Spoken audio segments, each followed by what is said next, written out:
So we're in Clovis, California. We just finished setting this vanity for a homeowner out here at Harlan Ranch, and they had most of it installed. They had the countertop on, they got the faucet installed, did a real good job, and got stuck a little bit with the waste pipe, and then of course that water transitions. But this fixture faucet right here comes with little adapters that screw right into the existing supply lines. So we did replace those.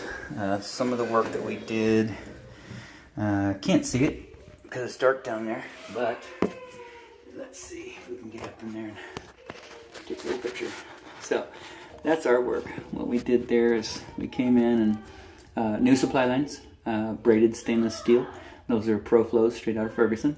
And of course we cut the old P-trap out and put a tubular P-trap on and a little tubular extension. We did install the drain for them. It was leaking at first. We got it tightened up and it's not leaking now, but I would monitor that. Occasionally just take a look underneath down here on this bottom shelf, see if you got any water, check the trap. You know, I know the drawers cover up a lot of this so you can't see it, but just occasionally take a look and see what's going on down there. So that's all tied in. Waters are tied in. We've run water down this, pretty substantial amount of water. Like we ran it for about 5 minutes just to make sure that we didn't have any leaking.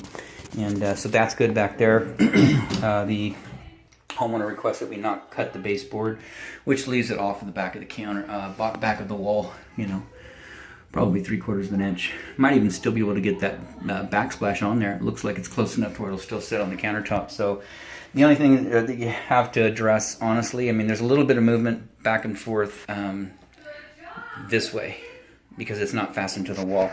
There was a conflict with the water lines and the waste, and you can see the white backing right there. That was cut because it was right in the center of all this. So, you know, if you can find a stud over here in this area, or a stud over here in that area, you can certainly drill some holes and get some screws in there. That'll help with movement back and forth. Usually there's some up top as well, but once the countertop goes in, you can't access them. So sorry about the lighting. Lost my flashlight again. Anyway, so that's our work, and outside of that, this installation is done.